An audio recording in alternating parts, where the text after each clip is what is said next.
ॐ नमो भगवते वासुदेवाय।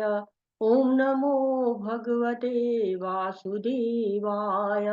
ॐ नमो भगवते वासुदेवाय। ॐ अज्ञानातिमिरान्धस्य ज्ञानञ्जनं शलाकया चक्षुरुन्मीलितं येन तस्मै श्रीगुरुवे नमः। श्रीचैतन्यमनोभीष्टं स्थापितं येन भूतले स्वयंरूप कदा मह्यं ददाति स्वपदान्तिकम्।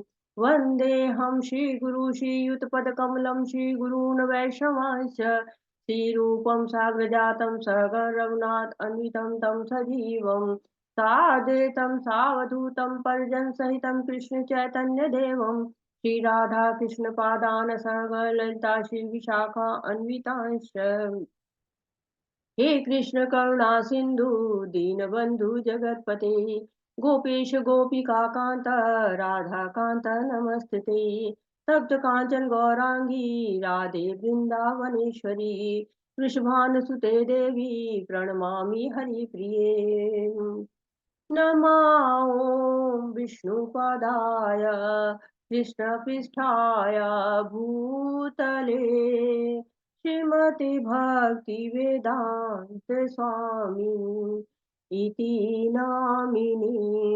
नमस्ते सरस्वती देवे गौरवाणी प्रचारिणी निर्विशेष शून्यवादी पाश्चात्यदेशतारिणी। जय श्री कृष्ण चैतन्य प्रभु नित्यानंद श्री अद्वैत गदाधर शिवासादि गौर भक्त वृंद। हरे कृष्णा कृष्ण कृष्ण हरे हरे हरे राम राम राम हरे हरे। हरे कृष्णा कृष्ण कृष्ण हरे हरे हरे राम राम राम हरे हरे। हरे कृष्णा। इस 18 दिनों में भगवत गीता समझने की जो यात्रा है, इसके 15वें दिन हम आपका स्वागत करते हैं।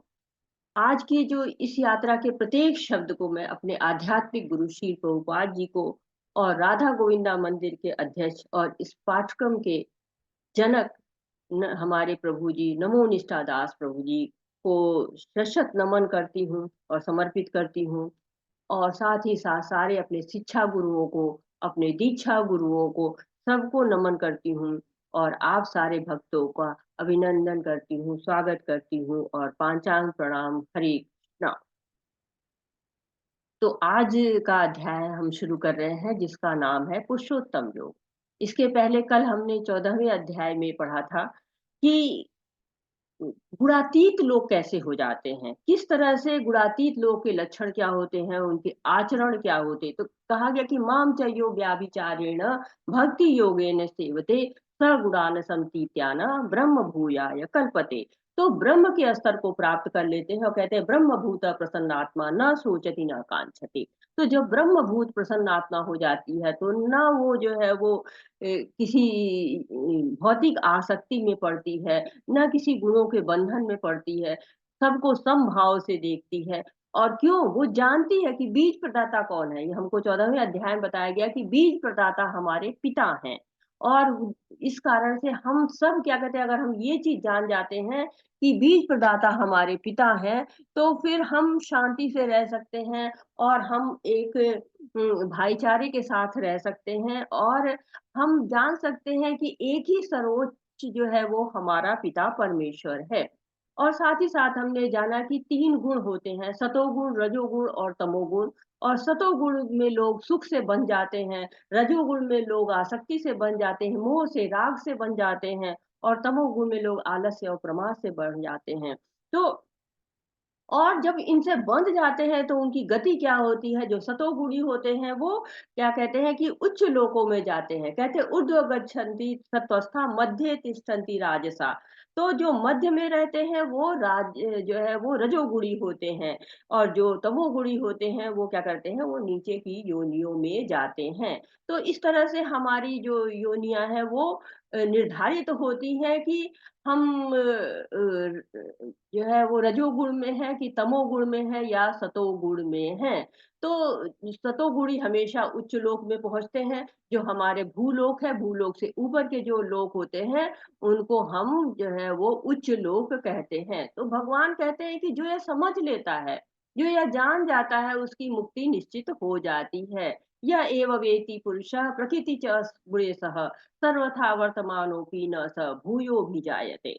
तो ये आखिर के श्लोकों में जो 14 अध्याय में बताया गया है कि भगवान को जो प्राप्त कर लेते हैं वो भगवान के पास रहते हैं, और जो ब्रह्म हो जाते हैं उनका आधार भी भगवान ही होते हैं। ब्रह्म जो ज्योति होती है, जो लोग उसमें भी विलीन होना चाहते हैं, उनका भी आधार कौन होता है? उसका आधार भी ब्रह्म ज्योति का आधार भी भगवान स्वयं होते हैं। तो अब इस अध्याय को पुरुषोत्तम यानी कि सर्वोच्च पुरुष का जो है वो ये योग, पुरुषों में भी जो उत्तम है, उसके बारे में इस अध्याय में हम लोग पढ़ने जा रहे हैं। तो भगवान क्या कह रहे हैं? ये अध्याय भगवान की वाणी से शुरू होता है, यानी कि भगवान हमको कुछ स्पेशल बताने जा रहे हैं। श्री भगवान उवाच ऊर्ध्वमूलम् अधः शाखः अश्वत्थं प्राहुरव्ययम् छन्दांसि यस्य पर्णानि यस्तं वेद स वेदवित्।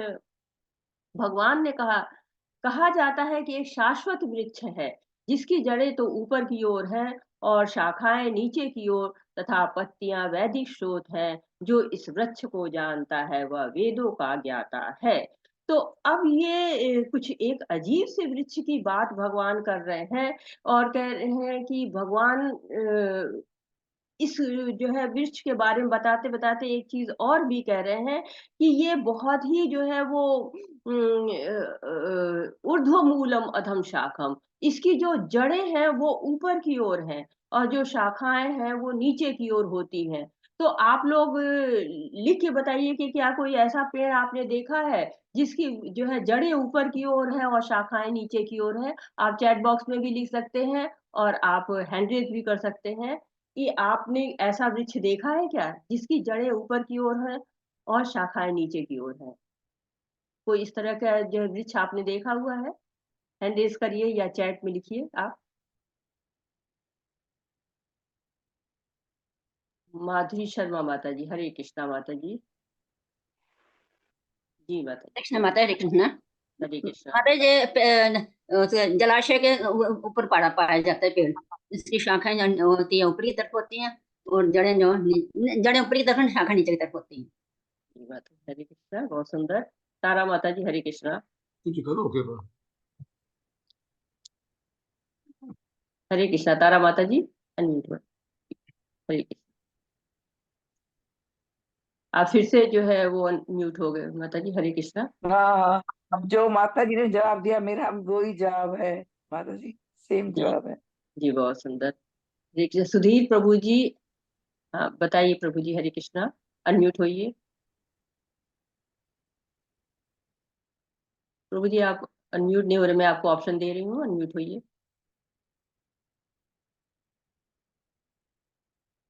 हरे कृष्णा प्रभु जी, आप म्यूट है अभी भी। आप चैट में लिख दीजिए, नहीं ये म्यूट हो पा रहे हैं, अनम्यूट तो। मैंने आपको कई बार ऑप्शन दिया प्रभु जी, आपने। हरे कृष्णा, आप लोग चैट में भी लिख सकते हैं अपने आंसर को। सुधीर प्रभु जी आप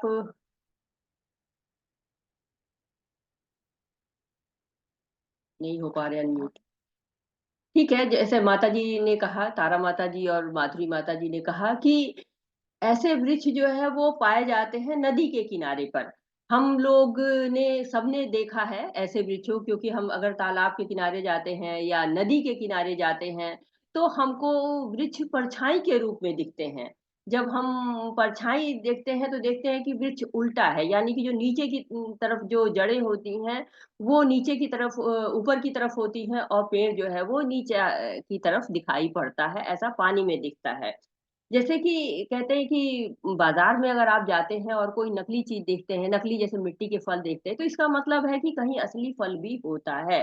परछाई भी अपने आप से नहीं आ जाती है, परछाई भी जब कोई पेड़ असली होता है, तभी उसकी परछाई भी बनती है। तो जैसे कोई नकली फल देखते हैं, तो आपको क्या होता है कि असली फल भी याद आ जाता है। बच्चों के लिए खरीदने जाते हैं हम बाज़ारों में, तो हमको नकली फल दिखते हैं या फिर नकली नोट्स होते हैं, बच्चों के जो गेम्स होते हैं उसमें नकली नोट्स बने होते हैं, तो कैसे क्योंकि असली नोट होता है, तभी नकली नोट बनता है।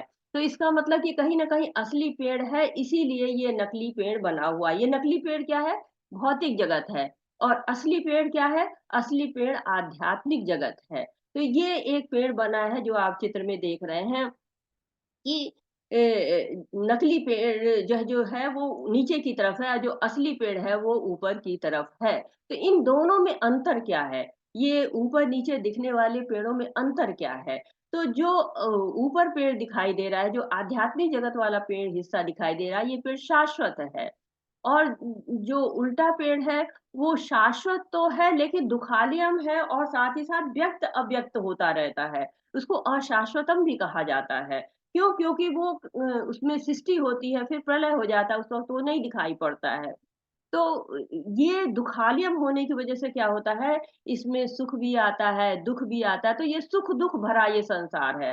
भगवान तो पहले भी कह चुके, "ये ही शंस प्रजा भोग्य दुःख योना एव त आद्यवन्त कौन्तेय न तेषु रमतः बुधः।" तो जो बुद्धिमान लोग होते हैं, वो यहाँ पर जो है रमते नहीं हैं, वो इन जो ये संसार है, इसमें नहीं रमते हैं। तो कहीं न कहीं जो ये जगत है, ये इसका जो ओरिजिनल फॉर्म है, जो वास्तविक में जो पेड़ है, वो सुखों से भरा हुआ है।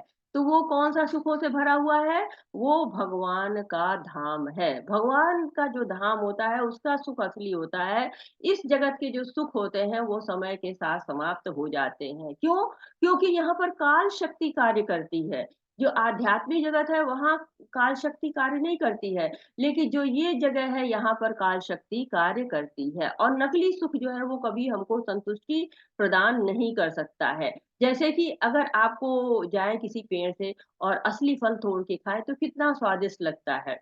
लेकिन वही जब आप नकली फल खाएँ तो नहीं खा सकते हैं, ना उससे पेट भर सकता है, वो केवल आकर्षण की चीज़ होती है। वैसे ही ये भौतिक जगत क्या है, बहुत सुंदर लगता है, आँखों को बहुत सुंदर लगता है। लेकिन ना ये संतुष्टि दे पाता है, ना ही ये तृप्ति दे पाता है। क्यों? क्योंकि ये संसार परछाई के जैसा होता है, परछाई है ये संसार। तो छंदांसि यस्य पर्णानि, इसकी पत्तियाँ क्या हैं? इसकी पत्तियाँ वैदिक स्रोत हैं। तो जो हमें भगवान के बारे में बताती हैं, वैदिक स्रोत क्या होते हैं? हमें भगवान के बारे में बताते हैं। तो भगवान के बारे में वैदिक पत्तियाँ क्या बताती हैं? वेदेश्च सर्वमेव वेद्यो वेदांत कृद्वेद विदेव चाहम्। तो भगवान के बारे में वो बताती है कि जो भगवान क्या है, वही वेदों को जानने वाले हैं, वे ही वेदों के संकलन करता हैं। और उन्हीं के द्वारा भगवान को जाना जा सकता है। तो जैसे हम किसी पेड़ की पत्ती को देखते हैं तो हम जान जाते हैं, इमली की पत्ती दूसरे तरह की होती है, आम की पत्ती दूसरे तरह की होती है, जामुन की पत्ती दूसरे तरह की होती है, हर पेड़ की पत्तियाँ अलग-अलग होती हैं। भगवान ने बहुत विविधता दे रखी है इस संसार में। तो इस संसार की जो पत्तियाँ हैं पेड़ों की, उनसे हम पेड़ के बारे में जान सकते हैं। वैसे ही इस संसार की जो पत्तियाँ हैं, वैदिक शोध उनसे हम संसार के बारे में जान सकते हैं और साथ ही साथ इस जो है वो पेड़ में फल भी लगे हुए हैं। फल कौन से हैं? सकाम कर्मों के फल हैं। वृक्ष पे जो है अगर आप फल देखेंगे किसी भी वृक्ष पे, तो कुछ खट्टे फल होते हैं, कुछ मीठे फल होते हैं। तो खट्टे फल क्या होते हैं? खट्टे फल हमारे कर्मों के फल होते हैं और जो मीठे फल होते हैं वो हमारे पुण्य कर्मों के फल होते हैं। तो हम इस खट्टे मीठे फलों की ओर भागते रहते हैं हमेशा।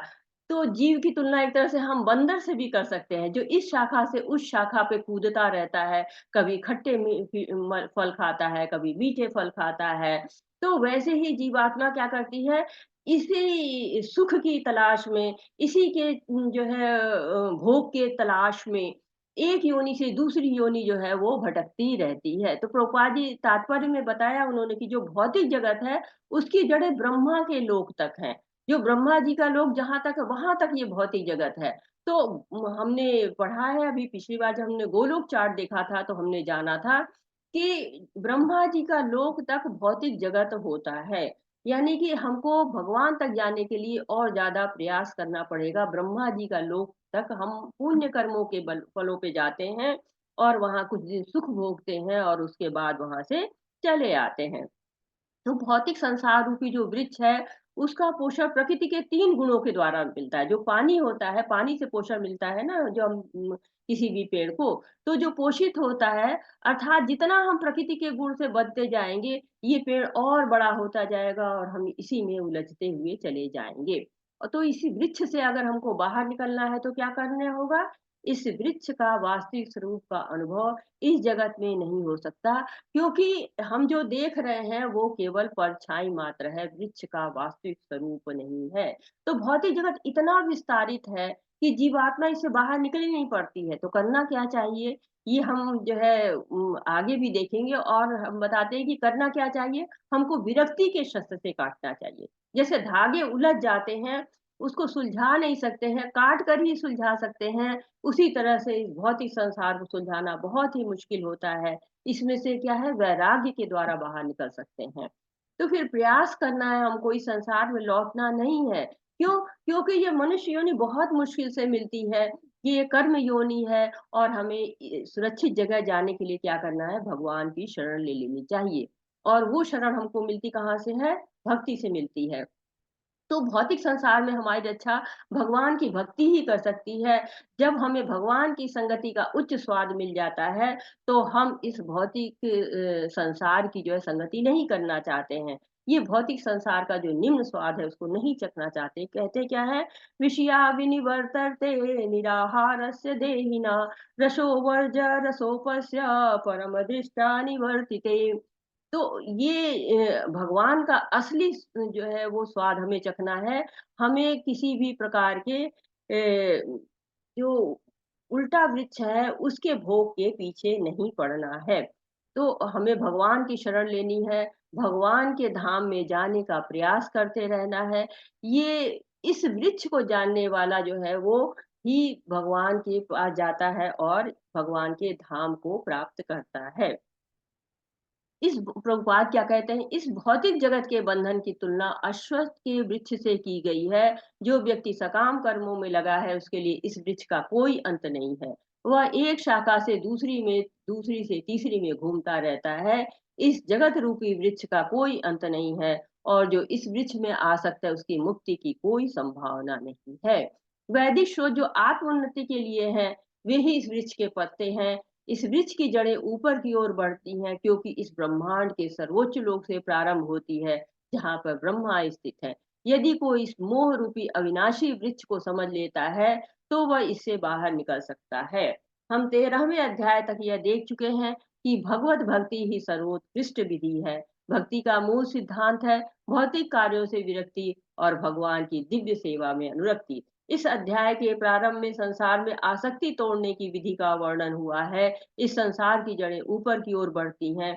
इसका अर्थ है कि ब्रह्मांड के सर्वोच्च लोक संपूर्ण भौतिक पदार्थ से ये प्रक्रिया शुरू होती है। वहीं से सारे ब्रह्मांड का विस्तार होता है, जिसमें अनेक लोक उसकी शाखाओं के रूप में होते हैं। इसके फल जीवों के कर्मों के फल के, अर्थात धर्म, अर्थ, काम और मोक्ष के द्योतक हैं।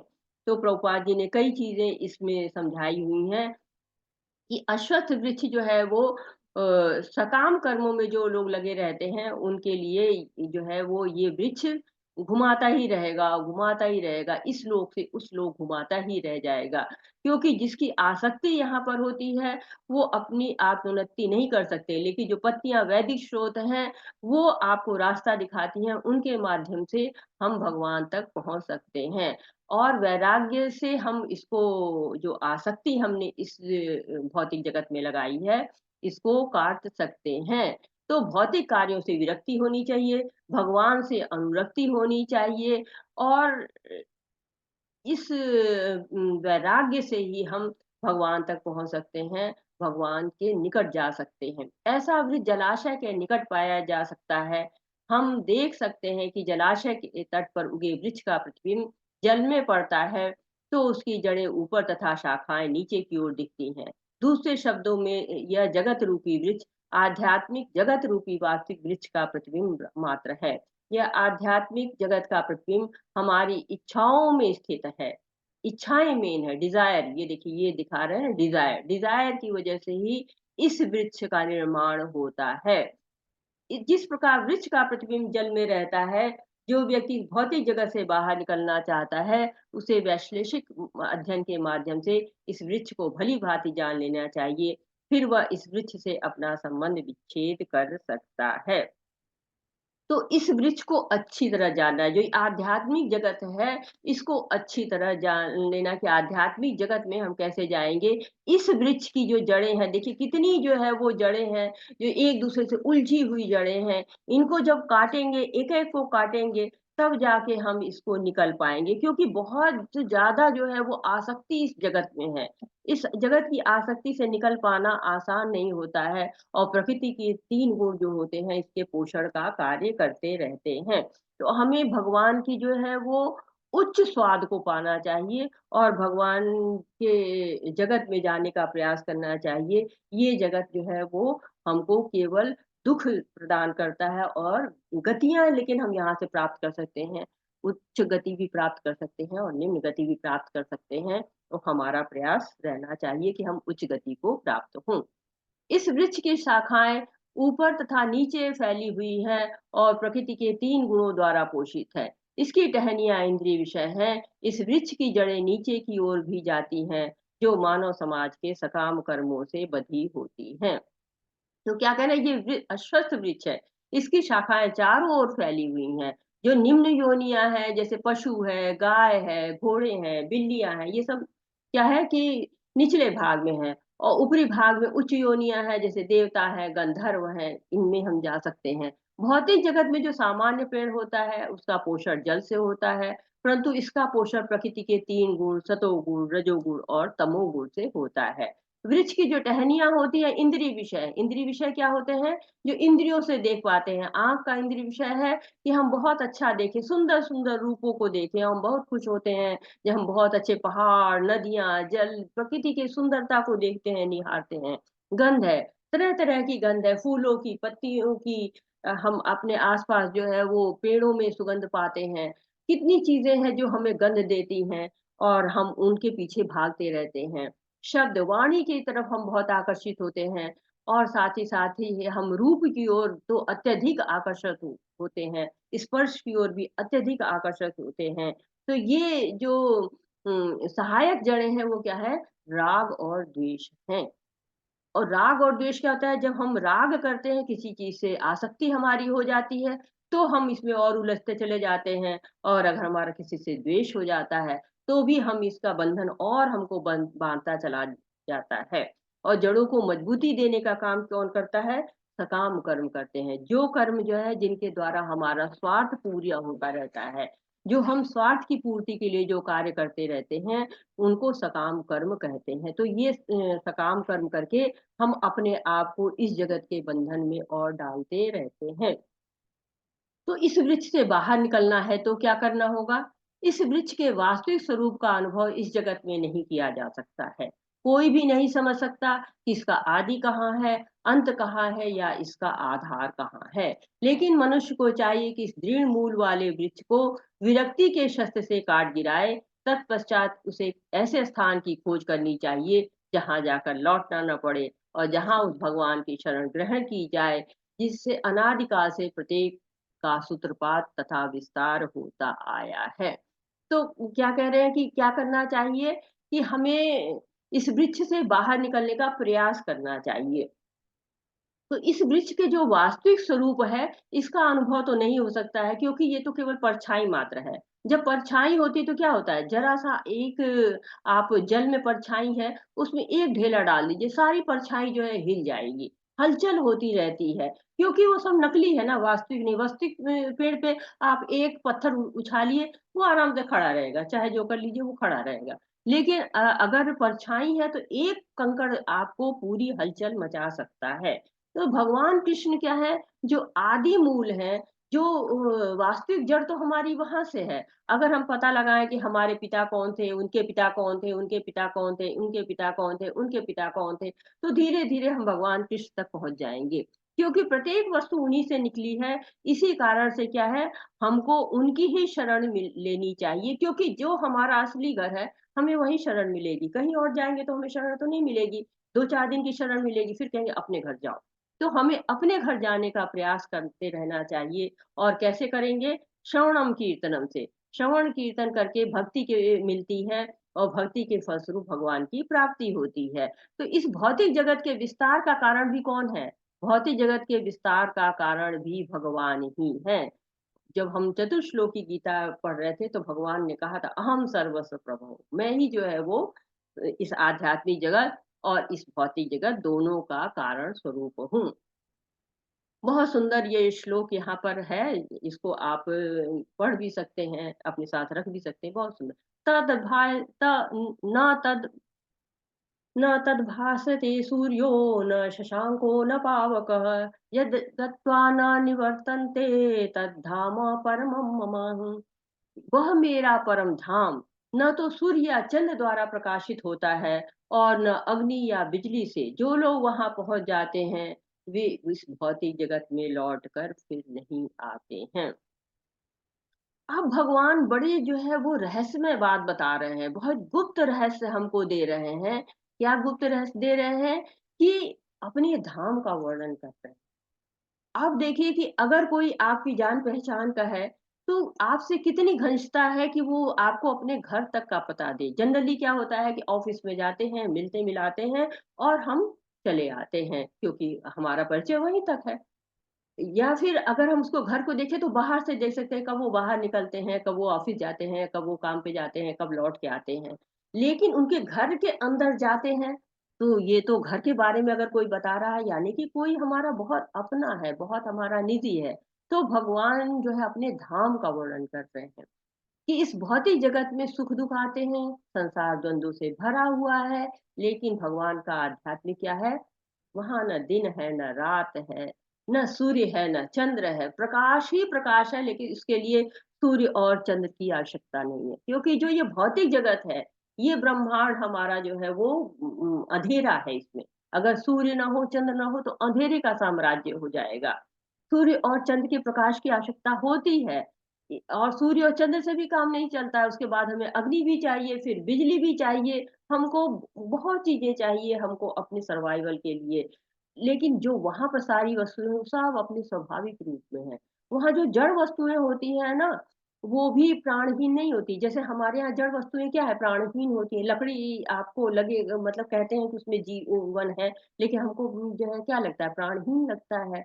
आपको ईंटा है प्राणहीन है, सीमेंट है, बालू है, पत्थर है, सब प्राणहीन लगता है। लेकिन भगवान के धाम में जो जड़ वस्तुएं हैं, वो भी जो है वो भगवान की भक्त होती है। जो भगवान का चक्र है ना, सुदर्शन चक्र, वो भी क्या होता है, भगवान का भक्त है। जो वंशी है वो भी भगवान की भक्त है, जो मुकुट है वो भी भगवान के भक्त हैं। सब भक्त है। भक्त जो है वो शांत रस में भगवान की सेवा करते रहते हैं। किसी तरह का कोई द्वंद्व नहीं होता है, सब सुख ही सुख रहता है, हर तरह का सुख वहां पर रहता है। भगवान का धाम जीव का अपना धाम है। वहां से जीव को वापस नहीं आना पड़ता है। जैसे हम अपने घर में रहते हैं तो कोई नहीं कहता है कि यहाँ से जाओ। होटल में रहेंगे तो जहाँ किराया खत्म हुआ वहां कहेगा कि वापस जाइए, और हम भी जो है वो घर आके ही खुश महसूस करते हैं। वैसे ही जब जीव आध्यात्मिक जगत में पहुंचता है तो सच्चिदानंदमय जीवन व्यतीत करता है, क्योंकि वो जगत स्व प्रकाशित है। वहां पर जो है वो भगवान का प्रकाश कार्य करता है। कठोपनिषद कहता है, न तत्र सूर्यो भाति न चंद्र न तारकम। तो दिव्य जगत में सूर्य, चंद्र या तारागण किसी की आवश्यकता नहीं है। उस जगत में भगवान की भक्ति से पहुंचा जा सकता है।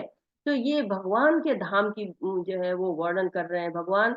और भगवान हमारी सहायता करते हैं, हमको गुरु साधु और शास्त्र भेजते हैं, ताकि हम भगवान के पास जा सकें, भगवान से मिल सकें, भगवान को याद कर सकें। और भगवान के धाम में बहुत सारे जो है वो बहुत सारी चीज़ें पाई जाती हैं, जैसे सुरभि गाय होती है। सुरभि गाय क्या होती है, बहुत सारा दूध देती रहती है और दूध की कमी ही नहीं होती है। कल्पतरु वृक्ष होता है, जिसमें हर तरीके के फल लगे होते हैं और हमारे यहाँ क्या होता है कि पेड़ तोड़ दिए तो टहनियाँ सूख जाती हैं, लेकिन भगवान के यहाँ जो पेड़ होते हैं हमेशा पल्लवित रहते हैं। क्यों? जैसे हम हैं, हम अगर भगवान से दूर हो जाते हैं तो क्या होता है? हम भग सूख जाते हैं, हमारे पास वो आनंद नहीं रहता है। लेकिन जब भगवान से हम जुड़े रहते हैं, तो हम शित रहते हैं, हम प्रसन्न रहते हैं। तो भगवान जो है वो हमको कहते हैं कि यहाँ पर आओ, देखो ना कितना सुंदर यहाँ पर सब हमारा धाम है। भगवान आकर्षित कर रहे हैं कि हमारे धाम की तरफ आओ, तो हम तुम यहाँ पर देखो चिंतामणि पत्थर है, जिसमें सब कुछ जो है वो जो देने वाला है। चिंतामणि पत्थर से जो माँगे, जिस चीज़ का कहिए उस चीज़ का रूप ले लेता है वो।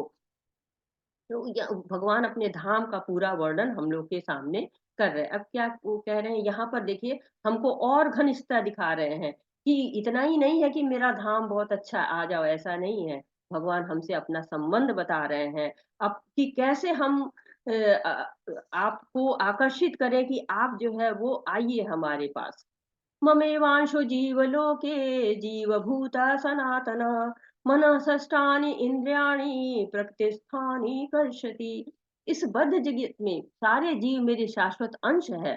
बद्ध जीवन के कारण वे छह संघर्ष कर रहे हैं, जिसमें मन भी सम्मिलित है। अब देखिए मन भी सम्मिलित है, कह रहे हैं भगवान। तो बहुत ही सुंदर श्लोक है और भगवान इसमें बता रहे हैं कि जीव का जो स्वरूप है, जीव जो है भगवान का ही अंश है। आत्मीयता दिखा रहे, देखो तुम मेरे हो, हमारे हो तुम, मेरा अंश हो। जैसे फादर कहते हैं, माता कहती हैं कि तुम मेरे ही अंश हो, वैसे भगवान आत्मीयता दिखा रहे, मेरे ही अंश हो और शाश्वत अंश हो। ये नहीं है कि हाँ अभी आज हो कल नहीं हो, नहीं, शाश्वत अंश हो। जैसे किसी प्रिय से परिचय कराते ना, देखो ये मेरा बच्चा है, वैसे भगवान कह रहे देखो ना ये मेरा शाश्वत अंश है, मेरा ही बच्चा है। तो हमें गर्व होना चाहिए कि हमारा पिता कौन है। हम भौतिक जीवन में अपने पिता के पोस्ट की बात करते हैं, हमारे पिताजी इस पोस्ट पर हैं, हमारे परिवार की ये प्रतिष्ठा, हमारा परिवार बहुत बड़ा गायक है, हमारे परिवार को राष्ट्रपति पुरस्कार मिला है, हमारा जो है वो अर्जुन पुरस्कार मिला है हमारे परिवार को, हमारे पिताजी डीएम है, हमारे पापा कमिश्नर हैं, कितनी जो है वो नेता है, जो भी भौतिक पहचान होती है उसके लिए हम कितना गर्व महसूस करते हैं। तो हमें इस बात का भी गर्व होना चाहिए कि हमारे भगवान जो है वो कितने जो है वो ऊंची पोस्ट पर हैं और हमको उनके अंश होने पर जो है गर्व होना चाहिए। और जैसे पिता की सेवा हम भौतिक जगत में करते हैं, वैसे हमें अपने आध्यात्मिक पिता भगवान की, सर्वोच्च पिता की भी सेवा करनी चाहिए।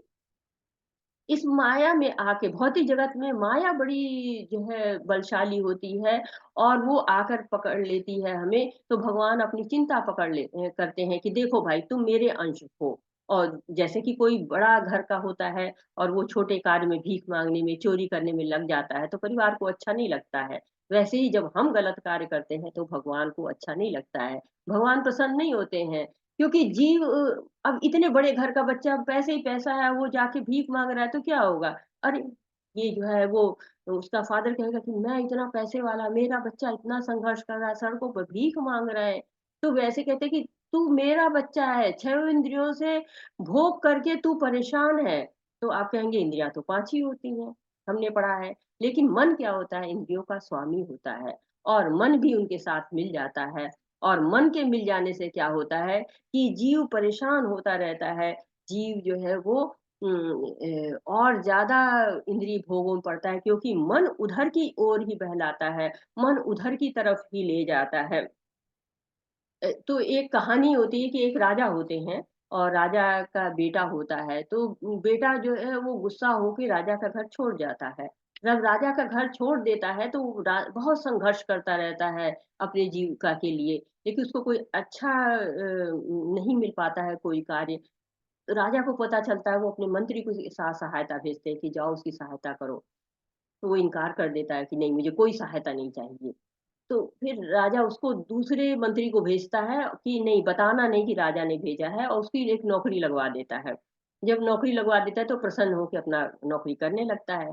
कुछ दिन बाद उसको समझ में आता है, पता चलता है कि ये नौकरी भी उसके पिता के कारण ही मिली है। तब वो सोचता है कि मेरा पिता मेरा कितना ध्यान रखता है, लगातार मेरे लिए जो है वो कर रहा है, और मैं कितना गंदा हूँ कि मैं नहीं उनकी तरफ जा रहा हूँ। तो वो जाता है और पिता दोनों हाथ फैला के उसको समेट लेते हैं। तो ये पिता होता है ऐसा। ऐसे ही हमारे जो है वो पिता है, उनको भी अच्छा नहीं लगता है कि जब हम गलत कार्य करते हैं, तो हम दुखों में पड़े हुए हैं और भगवान के धाम बुला रहे हैं कि आओ मेरे साथ रहो, मेरे पास आओ, मैं तुम्हें सारी सुख सुविधाएं दूंगा, मेरे साथ रहो आके। तो भगवान इस तरह से बुलाते हैं जीव को कि तुम मेरे बच्चे हो, मेरे साथ आओ। तो जीव जो है वो क्या करता है, कैसे जो है वो जीव को और भी भगवान कुछ ज्ञान दे रहे हैं। शरीरम याद्वाप्नोति यच्चाप्युत्कामतीश्वर गृहीत्वेतानि संयाति वायुगंध निवास्यात्। इस संसार में जीव अपने देहात बुद्धि को एक शरीर से दूसरे में उसी तरह ले जाता है जिस प्रकार वायु सुगंधी को ले जाती है। इस प्रकार वह एक शरीर धारण करता है और फिर उसे त्याग कर दूसरा शरीर धारण करता है।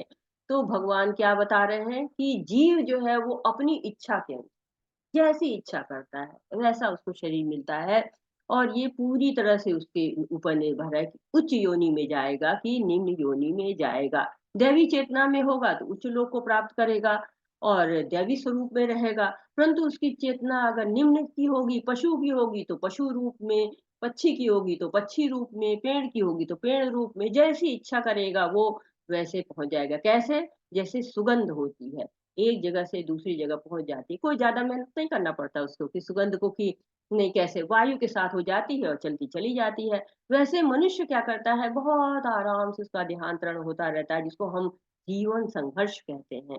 जीवन संघर्ष का नाम दिया गया है। तो कहते हैं कि प्रभुपाद जी ने बुक लिखी है easy journey to the another planets, को आप पढ़ सकते हैं। उन्होंने बताया कि कैसे बिना खर्चा किए हम दूसरे जो है लोक में पहुंच जाते हैं, दूसरी योनियों में पहुंच जाते हैं। जो कि यहाँ पर वैज्ञानिक कितनी मेहनत करते हैं चंद्रलोक जाने के लिए, कितना पैसा लगाते हैं, कितना धन और समय लगाते हैं। जबकि जो मनुष्य है वो आसानी से एक ये जो है लोक से दूसरे लोक पहुंच जाता है, एक योनि से दूसरे योनि पहुंच जाता है।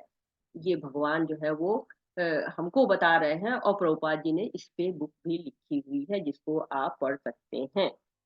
लेकिन किसी भी लोक में जाए, जब तक वो आध्यात्मिक लोक में नहीं पहुंचता है तब तक उसका संघर्ष जारी ही रहता है। इस प्रकार दूसरा स्थूल शरीर धारण करके जीव विशेष प्रकार का कान, आंख, जीभ, नाक तथा स्पर्श इंद्रिय प्राप्त करता है, जो मन के चारों ओर संपूजित है। इस प्रकार वह इंद्रिय विषयों का एक विशिष्ट समुच्चय का भोग करता है। तो यहाँ पर भगवान बता रहे हैं कि दूसरा जो है वो कैसा, आंख नाक कान, कैसे कह रहे हैं, क्या भगवान कहना चाह रहे हैं यहाँ पे? तो कह रहे हैं कि जैसी चेतना होती है वैसा ही कार्य हम करते हैं। तो हमारी वास्तविक चेतना तो भगवान भक्ति की होनी चाहिए, परंतु जब उसमें हम भौतिक गुण मिला देते हैं तो भौतिक चेतना हो जाती है। जैसे पानी शुद्ध होता है, रंगहीन होता है, लेकिन उसमें कोई रंग डाल दीजिए तो उसी रंग का हो जाता है। उसी तरह चेतना तो शुद्ध होनी चाहिए, लेकिन जैसी हमारी चेतना होती है, जैसे हम ज्यादा सूंघना चाहते हैं तो हमें वैसी नाक मिल जाएगी, ज्यादा सुनना चाहते हैं तो हमें वैसा कान मिल जाएगा, ज्यादा देखना चाहते हैं हमें वैसी आंख मिल जाएगी, ज्यादा स्पर्श चाहते हैं वैसी त्वचा मिल जाएगी। तो इस तरह से क्या होता है, कभी शेर का आंख नाक कान मिल जाता है, कभी तितली का मिल जाता है, कभी उल्लू का मिल जाता है, कभी मछली का मिल जाता है। कोई भी जो है जैसा हम चाहते हैं, जैसी इच्छा करते हैं, जैसी हमारी चेतना होती है वैसा शरीर हमको मिल जाता है। कहते हैं जैसे हम स्कूल जाते हैं तो हर स्कूल की यूनिफॉर्म अलग अलग होती है ना, या कहीं नहाने हम जाते हैं तो स्विमिंग सूट चाहिए, अगर अंतरिक्ष में जाते हैं तो अंतरिक्ष का मतलब उस तरह का कॉस्ट्यूम चाहिए, पार्टी में अलग तरह की ड्रेस पहनते हैं। तो जैसा भोग हम चाहते हैं, जिस तरह भोग के लिए हम अपने आप को तैयार करते होते हैं, उसी तरह का हमको आंख नाक कान शरीर मिलता जाता है। और हम अपनी इच्छाओं के अनुसार ही हम अपना शरीर पाते हैं, अपनी योनियां पाते हैं। जबकि हम इस चीज को नहीं समझ पाते हैं कि हम ऐसे कैसे हो जा रहा है हमारे साथ, हमको कैसे इस तरह का मिल जाता है, शरीर मिल जाता है हमको, लेकिन भगवान यहाँ बता रहे हैं और हमको प्रभुपाद उसके तात्पर्य में समझा रहे हैं। उत्क्रामन्तं स्थितं वापि भुञ्जानं वा गुणान्वितं विमूढानानुपश्यन्ति पश्यन्ति ज्ञानचक्षुषा। मूर्ख न तो समझ पाते कि जीव किस प्रकार अपना शरीर त्याग सकता है, न ही वे यह समझ पाते हैं कि प्रकृति के गुणों के अधीन वह किस तरह के शरीर का भोग करता है। लेकिन जिसकी आंखें ज्ञान से प्रशिक्षित हैं, वह यह सब देख सकता है।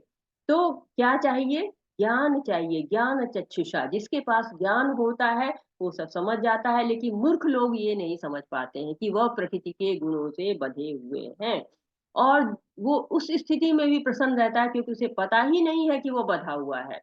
उसे ये शरीर क्यों मिला है इसका ज्ञान ही नहीं है। ज्ञान चक्षुषा, जब ज्ञान की आंखें मिलेंगी तभी उसे पर्याप्त ज्ञान होगा, तभी वह इससे बाहर निकल सकता है। जब समस्या का पता चलेगा तभी तो समस्या का समाधान करेंगे। जैसे कि आप चित्र में देख रहे हैं कि गाड़ी है। अब गाड़ी को हम खराब हो जाए तो हम गाड़ी को इधर-उधर देखते रहेंगे, हमें नहीं समझ में आएगा। हम सोचे कि ये क्यों बंद हो गई, हम उसके इधर-उधर देखेंगे, लेकिन समस्या नहीं समझ में आएगी। देखिए, अगर एक मैकेनिक वहाँ पे आ जाता है, मैकेनिक को बुला लेते हैं, तो वो तुरंत समझ जाता है कि इसमें क्या कमी है। उसको मालूम है कि गाड़ी का पुर्जा कैसे काम करता है और उसने काम करना क्यों बंद कर दिया हुआ है। उसी तरह जीव को यह पता चल जाए कि वो प्रकृति में जकड़ा हुआ है, तो बाहर का निकलने का रास्ता भी उसको मिल जाएगा। क्योंकि जैसे डॉक्टर डायग्नोस कर लेता है, बीमारी का पता उसको चल जाता है, तो तुरंत समाधान मिल जाता है। जब तक बीमारी का पता नहीं चलेगा, तब तक समाधान भी होना मुश्किल होता है, क्योंकि अगर हम बीमारी ही नहीं जानेंगे, तो कैसे हम शरीर को दवा दे पाएँगे, कैसे उसको ठीक कर पाएँगे। आप प्रभु जी इसको पढ़ेंगे? हरे कृष्णा। जी जी जी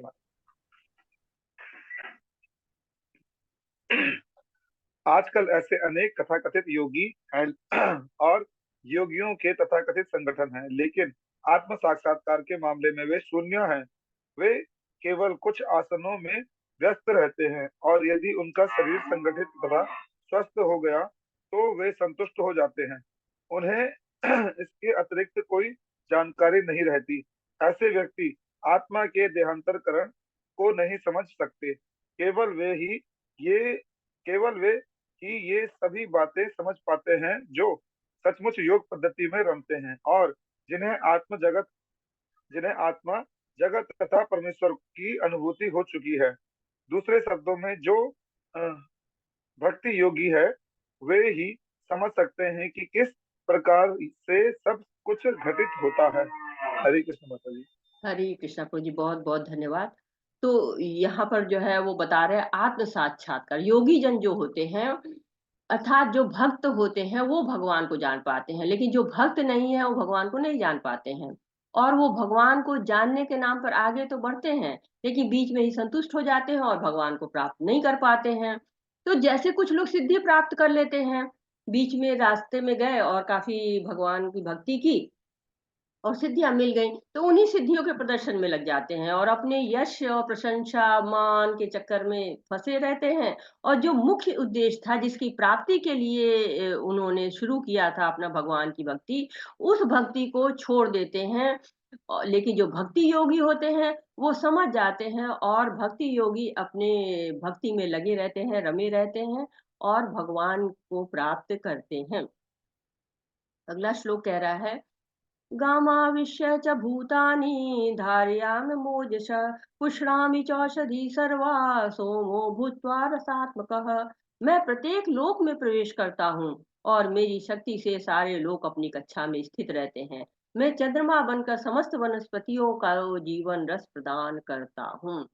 तो वैज्ञानिक जो होते हैं, उन्होंने इतनी बार प्रयास करते हैं, जगह-जगह इस लोक पे जाते हैं, इस उस लोक पर जाते हैं और काफ़ी पैसा समय खर्च करते हैं, लेकिन कोई ये नहीं ठिकाना है कि वो जो करेंगे वो सफल ही हो जाएगा। आप देखते हैं इसके पहले चंद्रमा पे जब जाने का था प्रयास हुआ था, तो असफलता मिली थी। लेकिन भगवान क्या है, भगवान नहीं भूलते हैं, भगवान जो है सारे लोकों को अपनी जगह पे स्थित किए हुए हैं। हम भगवान को भूल जाएँ, लेकिन भगवान हमको नहीं भूलते हैं। भगवान हमारे लिए जो है वो क्या-क्या करते हैं वो इन श्लोकों में बताया जा रहा है। तो भगवान सारे लोकों में अपनी शक्ति के साथ प्रवेश कर जाते हैं और सारे लोग भगवान के शक्ति से अपनी जगह पे स्थित होते हैं, अपनी कक्षा में व्यवस्थित रहते हैं। और ब्रह्म संहिता आप पढ़ेंगे तो उसमें इसकी पुष्टि होती है कि इस जगत के नेत्र रूपी जो है वो सूर्य होते हैं, जो समस्त ग्रहों के अधिपति होते हैं और सब उनकी आज्ञा से काल चक्र पे चढ़ के भ्रमण करते रहते हैं। तो विज्ञान ये बताता तो है कि किस सिद्धांत के कारण ग्रह अपनी इस कक्षा में स्थापित हैं और चक्कर काट रहे हैं। लेकिन ये सिद्धांत बनाया किसने है? ये सिद्धांत जो है विज्ञान ने तो बनाया नहीं है, क्योंकि विज्ञान तो रिसर्च करता है। री का मतलब दोबारा, सर्च का होता है खोज करना। अर्थात जो चीज है विज्ञान उसी को दोबारा खोज कर रहा है। जैसे रिवीजन होता है, यानी विजन हम देख चुके हैं इसको पहली बार, हम रिविजन कर रहे हैं, दोबारा देख रहे हैं। वैसे ही विज्ञान हमें बताता है कि किस सिद्धांत के कारण ग्रह नक्षत्र सब अपनी अपनी जगह है, पर ये नहीं बताता कि ये सिद्धांत बनाए किसने हैं। और भगवान जो है वो हमको बताते हैं कि ये सारे नियम मैंने बनाए हैं और सृष्टि को ऐसा बनाया है कि जीव उसमें रह सके। भगवान की शक्ति से ही सूर्य निकलता है, अस्त होता है, वर्षा होती है, चंद्रमा निकलता है। भगवान कह रहे हैं कि मैं चंद्रमा बनकर समस्त वनस्पतियों को जीवन रस देता हूँ और वनस्पतियों में जो स्वाद है वो चंद्रमा के कारण है। अब हम यदि किसी चीज का स्वाद ले पाते हैं तो भगवान की कृपा से। और हर चीज का देखिए अलग अलग स्वाद है। आंखें बंद करके आप बता सकते हैं कि आप आम खा रहे हैं, कि इमली खा रहे हैं, कि नींबू खा रहे हैं, कि बैगन खा रहे हैं, कि पालक खा रहे हैं, कि टमाटर खा रहे हैं। हर वस्तु का स्वाद अलग है। और ये विशेषता क्या है? ये भगवान के कारण ही है। और अगर आयुर्वेद में आप पढ़िए तो वो आयुर्वेद भी यही कहता है कि चंद्रमा के कारण ही जो औषधि तत्व आता है वो चंद्रमा के कारण ही आता है। तो भगवान कैसी कैसी व्यवस्थाएं हमारे लिए करते हैं और हम छोटी-छोटी बातों के लिए लोगों को थैंक यू कहते हैं, लेकिन भगवान को भी हमें धन्यवाद देना चाहिए कि उन्होंने हमारे लिए इतनी व्यवस्थाएँ की हैं। अहं वैश्वानरो भूत्वा प्राणिनां देहमाश्रितः प्राण अपान समायुक्तः पंचाम्यन चतुर्विधम्। मैं समस्त जीवों के शरीर में पाचन अग्नि वैश्वानर हूँ और मैं श्वास प्रश्वास प्राण वायु में रहकर 4 प्रकार के अन्नों को पचाता हूँ। तो भगवान यहाँ बता रहे हैं कि मैं केवल आपको व्यवस्था बाहर से नहीं की हुई है कि हाँ आप ये खाइए ये पीजिए, नहीं। भगवान व्यवस्था बाहर से तो करते हैं, परंतु हमारे शरीर के अंदर की व्यवस्था भी भगवान करते हैं। हम खाना खा लेते हैं पर ये नहीं सोचते भोजन का हुआ क्या, क्योंकि आगे का कार्य भगवान करते हैं। अहम वैश्वानरो, मैं समस्त जीवों के शरीर में पाचन अग्नि वैश्वानर हूँ। कोई भी चीज ऑटोमेटिक नहीं है, उसके पीछे कोई ना कोई है जो भोजन को पचा रहा है, वो पाचन अग्नि है जो भगवान के कारण है। इसीलिए हमें शुद्ध और सही मात्रा में खाना चाहिए। जब आपको ये पता चल गया है कि भगवान पचा रहे हैं, तो खाना खाने के पहले आप ज़रूर ये सोचिए कि हम क्या खा रहे हैं या जो भोजन हमें मिल रहा है, वो किसके कारण मिल रहा है? भगवान की कृपा से मिल रहा है और आगे पचाने का कार्य भी भगवान ही करेंगे। और साँस लेना जहाँ तक है, वो भी जीवन का महत्वपूर्ण अंग है।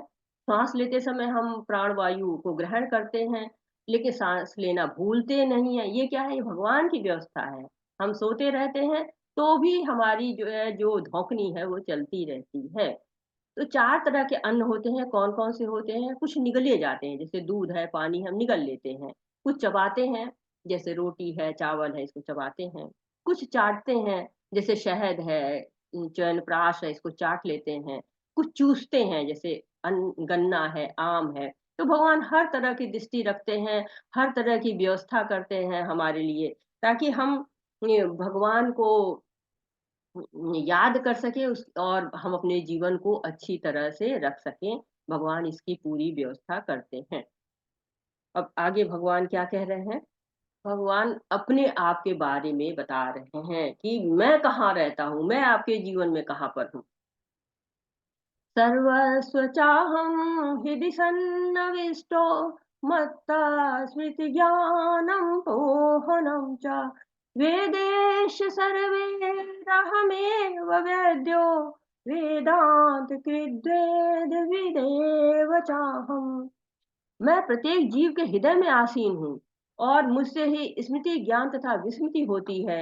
मैं ही वेदों के द्वारा जानने योग्य हूँ, निसंदेह मैं ही वेदांत का संकलन करता और समस्त वेदों का जानने वाला हूँ। तो पहले भगवान ने एक बार बताया था हमसे कि हमारा उनके साथ संबंध क्या है। भगवान फिर हमको अपना संबंध बता रहे हैं कि क्या है कि मैं सबके हृदय में निवास करता हूँ। भगवान जो है वो हमको बता रहे हैं कि मैं कहीं अलग नहीं हूँ, तुमसे बहुत दूर नहीं हूँ, तुम्हारे हृदय में ही बैठा हुआ हूँ। और क्या है, उनके कारण ही हमको स्मृति आती है, विस्मृति आती है। स्मृति मतलब याद करना, विस्मृति का अर्थ होता है कि भूल जाना। तो भगवान जो है स्मृति देते हैं, विस्मृति देते हैं, बहुत सी चीज़ों को हम भूल जाते हैं, बहुत सी चीज़ों को हम याद रखते हैं। तो भगवान हर क्षण हमारे साथ रहते हैं, इसलिए उनको हमारे बारे में सब चीज़ याद रहती है। इसलिए जब हम कोई चीज़ भूलते हैं तो हम कहते हैं ना, भगवान अभी तो याद ही नहीं आ रहा, अभी भूल गए। बच्चे जब एग्जाम देने जाते हैं तब भी कहते हैं भगवान से, हे भगवान मुझको सब कुछ याद रहे, समय पर याद रहे, समय से याद आ जाए। तो ये स्मृति स्मृति विस्मृति क्यों देते हैं भगवान? कोई इस चीज को बताना चाहेगा कि जो स्मृति है, याद रखना, और विस्मृति है, ये भगवान देते हैं। तो स्मृति तक तो ठीक है, बहुत से लोग हम लोग से यहाँ प्रश्न करते हैं कि स्मृति देते हैं भगवान तो बड़ी अच्छी बात है, ये विस्मृति क्यों दी उन्होंने? तो इसके बारे में क्या कहना चाहेंगे? हरे कृष्णा। सुधीर प्रभु जी, अनम्यूट होइए प्रभु जी। हरे कृष्णा माता जी, दंडवत प्रणाम। हरे कृष्णा। भगवान हमें विस्मृति इसलिए करवाते हैं, यदि हमें वही बातें याद रहेंगी जो हमारे लिए भले के लिए नहीं है, तो हम उसमें बड़े विचलित हो जाएंगे। तो जैसे एक मोबाइल होता है, उसमें स्टोर होता रहे तो एक ऐसी स्टेज आती है कि मोबाइल हैंग होने लग जाता है ना। तो उसको जब हम उसको साफ करते हैं, रोज अनावश्यक चीजें हटाते हैं, तो वो मोबाइल फिर से एक्टिव कायदे से कार्य करने लगता है। तो यदि हम विस्मृति नहीं होगी, पुराने जन्म की बातें हम नहीं भूलेंगे, तो हम याद कर करके परेशान हो जाएंगे कि इसने हमको मारा था, इसने हमें गाली दी थी, इसने हमारा मर्डर किया था। तो हम सही ढंग से जी ही नहीं सकते, हम पागल भी हो सकते हैं। बहुत सुंदर प्रभु जी, इसलिए बहुत भगवान सुंदर, की स्मृति हमें देते हैं। बहुत सुंदर। तो बहुत अच्छा बताया आपने। तारा माता जी, हरे कृष्णा। हरे कृष्ण माता जी। हरे। भगवान हमें विस्मृति देते हैं, वो हमारे भले के लिए ही देते हैं। अगर मैं इस जन्म में स्त्री हूँ और अगले जन्म में पुरुष होती, तो अगर वो मुझे बातें याद रहती तो मैं किस किस भाव में रहती, स्त्री में या पुरुष में? अगर अगले जन्म में सपोज मेरा किसी के साथ बैर भाव रह जाता है और मेरी मृत्यु हो जाती है, इस जन्म में मुझे याद रहता, तो मैं इस जन्म में भी आके उसके साथ बैर बैर लेना चाहूंगी। तो फिर कैसे चलेगा? इसलिए भगवान जो करते हैं वो हमारे भले के लिए ही करते हैं माता जी। हरे कृष्णा माता जी, बहुत सुंदर माता जी, आपने बहुत सुंदर बताया। दीपक प्रभु जी, हरे कृष्णा। हरे कृष्ण माता जी। माता जी, मतलब भगवान जी ने हमें विस्मृति इसलिए दी है क्योंकि जो हमारे साथ कोई भी चीज बुरा हो जाता है, जो कुछ भी है, उसको आगे बढ़ने के लिए वो बुरी चीजें भूलना बहुत जरूरी है। अगर हम बुरी चीजें या जो हमारा पास्ट है, अगर वो हम भूलेंगे नहीं, तो हम कभी आगे बढ़ नहीं पाएंगे। जैसे कि फॉर एग्जाम्पल मैं अपना ही ले लूंगा कि अगर मैं मतलब हम ये सोचते रहेंगे कि मैं बहुत बुरे कर्म किए हैं, अब मेरे को भगवान नहीं मिल पाएंगे। तो अगर मेरे को विस्मृति इस चीज की नहीं होगी कि नहीं, अगर मैं ये चीज भूल के आगे बढ़ना चाहिए मेरे को पास, तो मुझे कभी भगवान नहीं मिल पाएंगे। तो ये हमारी भलाई के लिए भगवान ने हमें विस्मृति दी है। हरे कृष्ण माता जी। हरे कृष्णा, बहुत सुंदर प्रभु जी। सुमन माता जी ने हैंड रेज किया था, जो है हैंड डाउन कर लिया, कोई बात नहीं, चलिए आगे बढ़ते हैं। सुमन माता जी, अगर आप बोलना चाहे तो हैंड रेज कर सकते हैं। और अब जो लोग नहीं जो है हैंड रेज कर रहे हैं, वो लिख सकते हैं चैट में भी, अगर आप आंसर लिखेंगे तो हम लोग पढ़ लेंगे। हरे कृष्णा। तो आगे बढ़ रहे हैं कि विस्मृति भी हमारे लिए बहुत फलदायक होती है। क्योंकि जैसे कि तारा माता जी ने, दीपक प्रभु जी ने, सुधीर प्रभु जी सब ने बताया कि अगर हमें सब कुछ पिछला याद रहेगा तो हम जीवन हमारा कठिन हो जाएगा, या इस जन्म में भी हम अगर सब चीज़ों को याद रखेंगे तो हो सकता है कि हम आगे बढ़ ही ना पाएँ, हमारा जीवन मुश्किल होता चला जाए। और फिर न जाने कितने जन्म हमारे हुए हैं, हम उन सारे जन्मों की बातें याद रखेंगे तो हमारे लिए प्रॉब्लम्स बढ़ती चली जाएँगी। क्योंकि हमारी आसक्ति पुरानी चीज़ों में भी हो सकती है, हम आगे ही नहीं बढ़ पाएँगे, या कभी-कभी इतने दुःख मिल जाते हैं कि उन दुःखों को अगर हम विस्मृति ना हो, तो हम जीवन हमारा जीना दूभर हो जाएगा। तो इसलिए भगवान हमको स्मृति देते हैं और विस्मृति देते हैं, लेकिन भगवान जो चाहते हैं आप उसके लिए वो बुद्धि देते हैं। ऐसा नहीं है कि भगवान अगर आप भक्ति करना चाहें तो भगवान आपकी स्मृति भुला देंगे, नहीं, भगवान आपको बुद्धि देंगे, आपके भले के लिए भगवान आपको ददामि बुद्धि योगम तक देते हैं बुद्धि। तो भगवान कह रहे हैं कि मैं ही वेदों के द्वारा जानी हूँ, मुझे ही जानो। तो वेदों का ज्ञान प्राप्त करके भी अगर आप भक्ति नहीं कर रहे हैं तो कोई लाभ नहीं होगा। भगवान बता रहे हैं कि वेदांत जो है उनका संकलन करता भी मैं हूँ और वेदों को जानने वाला भी भगवान ही है। आदि अंते सर्वत्र हरि नाम गीयते। तो भगवान का नाम ही गुण जो है वो वेद जो 4 हैं उसमें सब में भगवान का ही कीर्ति गाई है। जितने भी वेदांत है सब में भगवान की कीर्ति का गायन है। और ये श्लोक बताता है कि वेदों को जो पढ़ेंगे हम तो उनकी जो उस लक्ष्य का ज्ञान जो है, उसका लक्ष्य क्या है, उद्देश्य क्या है, भगवान को जानना है, भक्ति करना है और भगवत धाम को ही जाना है। तो सब कुछ भगवान के ऊपर ही निर्धारित है। अगर हम अपने जीवन को भगवान को ही सौंप देते हैं, तो हमारा जीवन सुखमय हो जाता है और हमारा जीवन पवित्र शुद्ध हो जाता है, आध्यात्मिक जीवन हो जाता है। जीव 2 प्रकार के होते हैं, च्युत तथा अच्युत। भौतिक जगत में प्रत्येक जीव च्युत क्षर होता है और आध्यात्मिक जगत में प्रत्येक जीव अच्युत कहलाता है। इन दोनों के अतिरिक्त एक परम पुरुष परमात्मा है, जो साक्षात अविनाशी है और जो तीनों लोकों में प्रवेश करके उनका पालन कर रहे हैं। तो यहाँ पर जीव के विषय में बताया गया है कि जीव जो है वो 2 तरह के होते हैं, एक च्युत होते हैं और एक अच्युत होते हैं। यदि हम भौतिक संसार पर नजर डालते हैं तो हमें अनेक तरह के जीव दिखते हैं। कुछ पानी में दिखते हैं, कुछ आकाश में दिखते हैं, कुछ उड़ते हैं, कुछ पृथ्वी पर रहते हैं। तो इस तरह से जीव की 2 श्रेणियां होती हैं। च्युत अर्थात जो कि उनको क्षर भी कहा जाता है, उससे ज्यादा अच्छी तरह समझ में आएगा कि जो जीव जिसका क्षरण होता रहता है, जिसके शरीर में परिवर्तन होता रहता है। 6 प्रकार के परिवर्तन होते रहते हैं। जन्म है, वृद्धि है, फिर उनका कुछ दिनों तक अस्तित्व रहता है, फिर वो प्रजनन करते हैं, फिर उनका क्षय होता है और फिर मृत्यु को प्राप्त हो जाते हैं। और जो अच्युत होते हैं, वो क्या होता है, अक्षर होते हैं, उनका क्षरण नहीं होता है। वो हमेशा अपने पद पर रहते हैं और उससे नीचे की ओर नहीं आते हैं। और भगवान के धाम में जो पद प्राप्त हो जाता है वो वास्तविक पद होता है। भौतिक जगत में आपकी नौकरी लग भी जाए तो रिटायर होना होगा। स्कूल जाने वाले चाहे कॉलेज जाने वाले विद्यार्थी हैं तो स्कूल कॉलेज एक समय के बाद छोड़ना पड़ सकता है, परंतु भगवान के धाम में ऐसा नहीं होता है और हमारा भगवान से जो संबंध है वो शाश्वत होता है। तो हम भगवान के बारे में जान रहे हैं कि इसके अतिरिक्त क्या है। इसके अतिरिक्त जो है वो एक परम पुरुष परमात्मा है जो कि अविनाशी है। जो है परम पुरुष जो है वो अविनाशी है, शाश्वत है, सच्चिदानंद है और तीनों लोकों में प्रवेश करके, एक जगह नहीं सारे लोकों में, तीनों लोक में जो है वो प्रवेश करते हैं और प्रवेश करके वो पालन करते रहते हैं। अगला श्लोक कह रहा है, यस्मात्क्षरन्तीतो अक्षरादपि चोत्तमः अतोऽस्मि लोके वेदे च प्रथितः पुरुषोत्तमः। क्योंकि मैं अक्षर तथा अक्षर दोनों के परे हूँ और चूंकि मैं सर्वश्रेष्ठ हूँ, अतः मैं इस जगत में पुरुष के रूप में विख्यात हूँ। तो भगवान जो है अपना वर्णन कर रहे, अपनी स्थिति क्या है उनकी, कि शास्त्रों में भगवान को नित्यो नित्यानाम चेतश्चेत नाम, अर्थात जो है बद्ध तथा मुक्त, क्षर तथा अक्षर, इन जीवों से अलग जो है वो एक परम पुरुष भगवान के रूप में सबका पालन कर रहे हैं और उनको कर्मों के अनुसार उनको भोग की सुविधा प्रदान करते हैं और परमात्मा रूप में सबके हृदय में विद्यमान रहते हैं। तो भगवान की जो है वेदों के नाम से नहीं बल्कि गुणों के नाम से स्तुति हुई है। जो वेद होते हैं उसमें ये भगवान का नाम नहीं दिया हुआ है। उनको क्या कहा गया है? अनादि, अभेद, अच्युत, अक्षर और पुरुषोत्तम।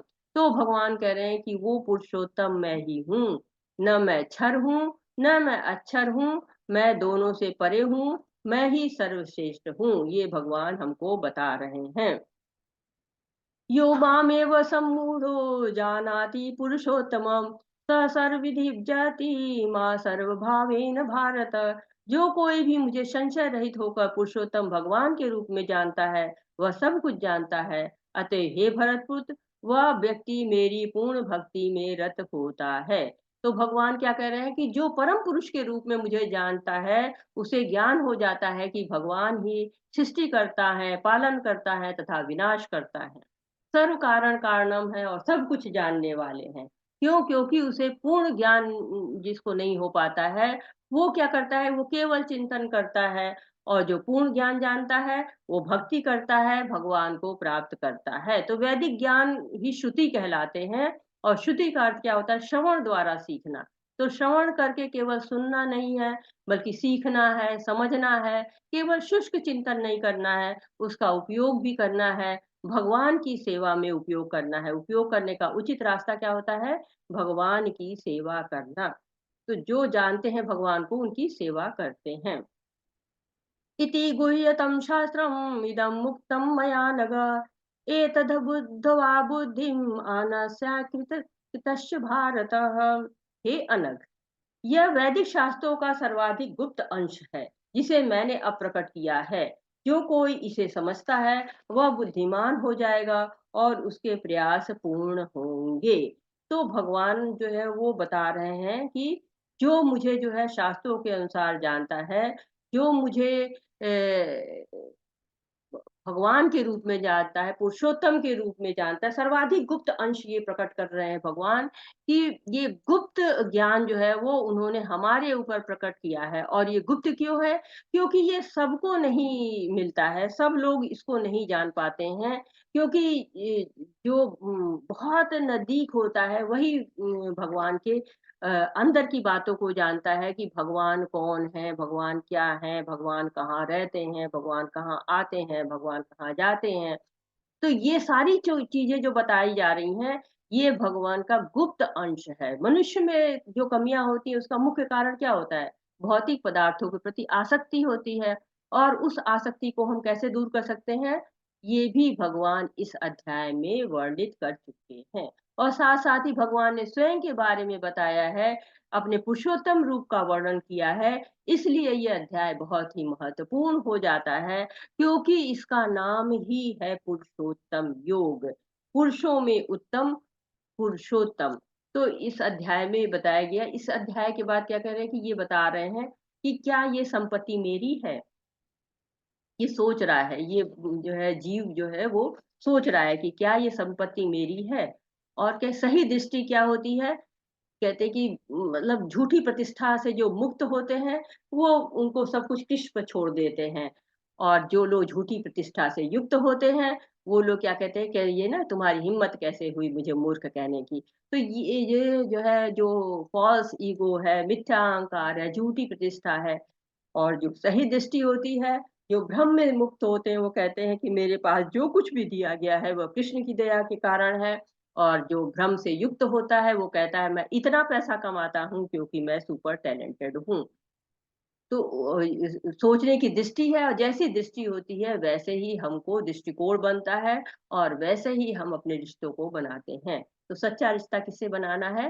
भगवान से, प्रभु से बनाना है सच्चा रिश्ता।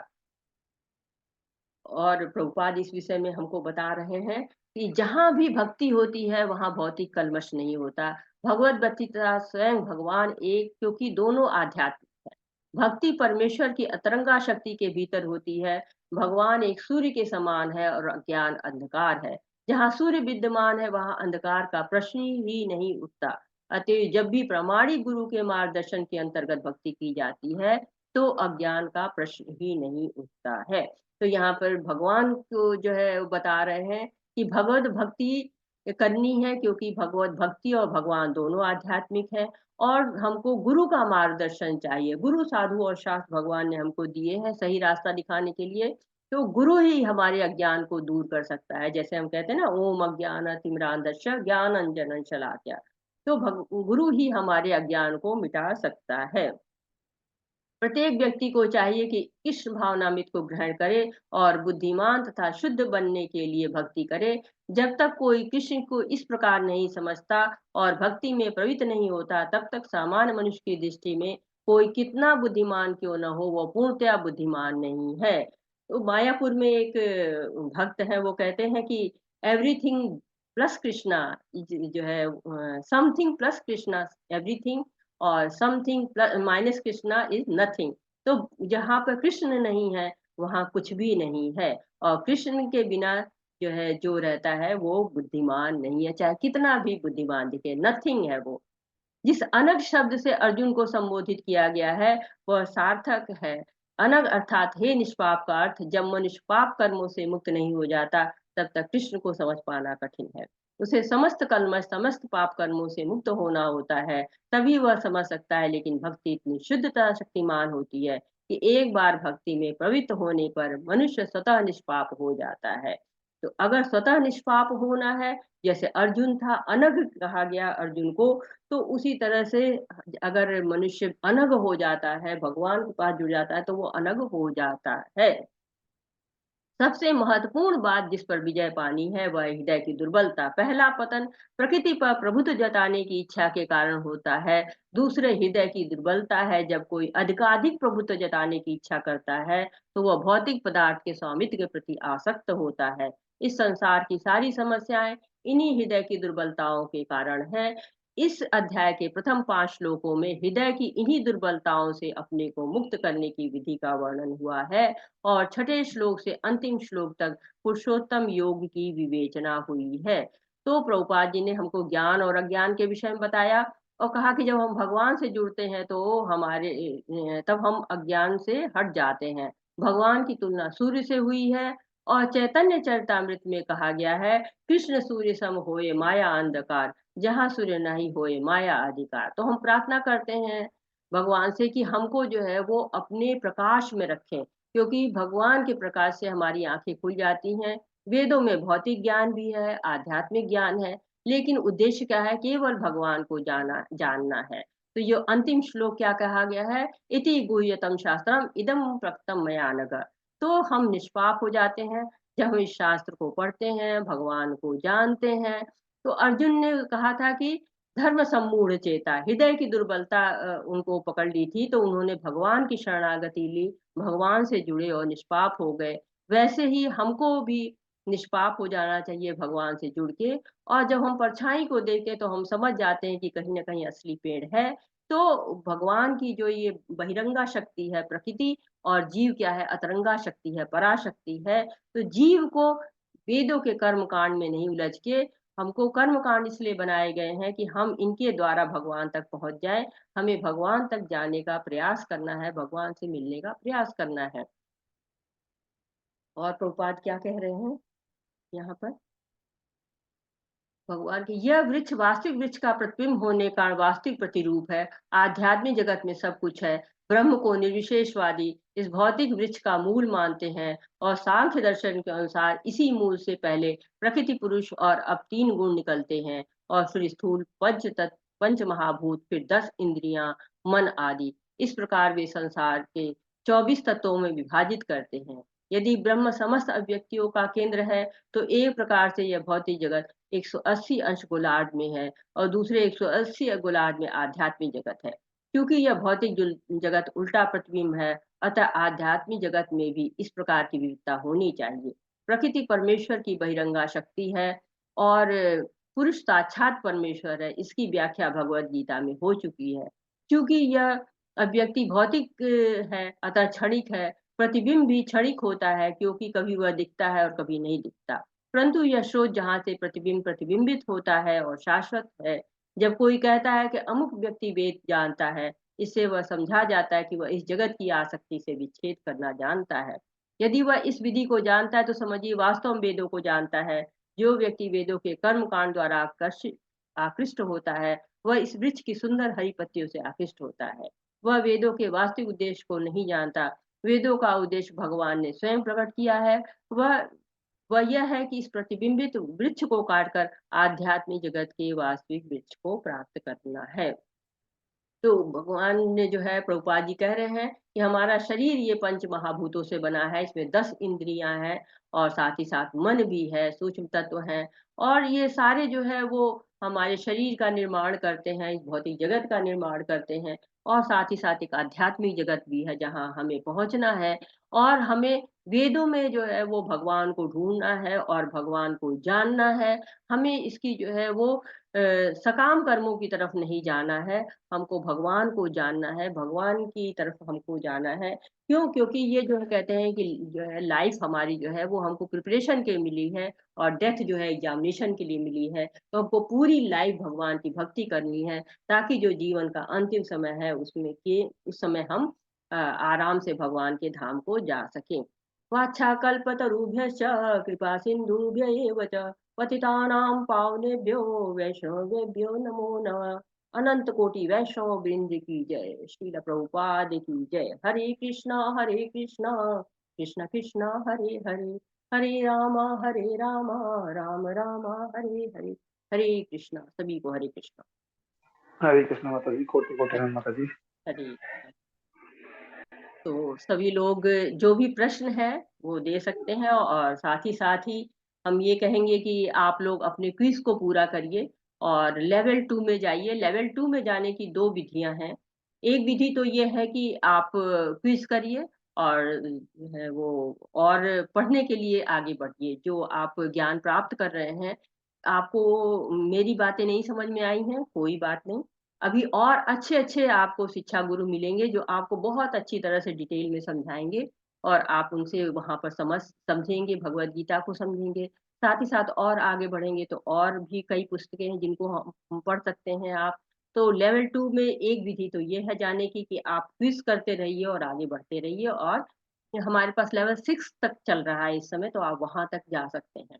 दूसरा है कि अगर आपको क्विज करने में कोई इंटरेस्ट नहीं है, आप क्विज करने में आपको दिक्कतें हो रही हैं, कुछ शारीरिक प्रॉब्लम है या कोई भी जो है टेक्नोलॉजी की प्रॉब्लम है, इस तरह की कोई प्रॉब्लम है, भगवान की कथाएं सुनना चाहते हैं, उनके नाम रूप गुण लीला का अगर आप आनंद लेना चाहते हैं, तो आप एक दूसरा कोर्स चलता रहता है जो सदाचार का होता है, जिसमें कैसे आरती करेंगे, कैसे स्तुति गाएंगे, कैसे आप भगवान को सेवा करेंगे, भगवान की सेवाएं किस किस प्रकार से की गई हैं और क्या क्या नियम होते हैं, ये सारी बातों को बड़े विस्तार से आप पढ़ेंगे। तो 2 तरह से हम लेवल 2 में जा सकते हैं, और भगवान के जो है वो वाणी को सुन के हम अपने जो है वो श्रवण के माध्यम से, कीर्तन के माध्यम से आप आगे सेवाएं भी हम लोग जैसे दे सकते हैं। जैसे सब लोग देख रहे हैं, आप देख रहे हैं कि कोई को होस्ट की सेवा दे रहा है, कोई होस्ट की सेवा दे रहा है, कोई लोग जो है इस बैक ऑफ द स्टेज भी बहुत से लोग, बहुत से कार्य होते हैं जिनको करते रहते हैं, इस तरह की सेवाएं भी दे सकते हैं। तो आपके पास जो है बहुत स्कोप है भगवान के साथ जुड़े रहने का, इनको आप कर सकते हैं।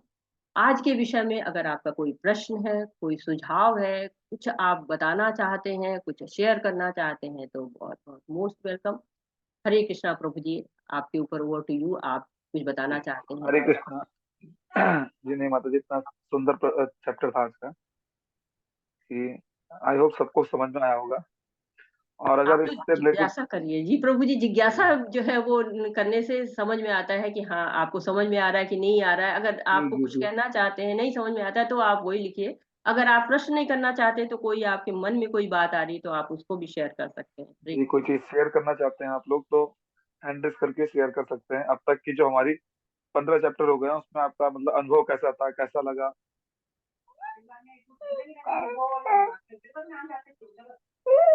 हरे कृष्णा, आप हैंड रेज कर सकते हैं, हम आपको अनम्यूट करेंगे। जी नहीं माता जी।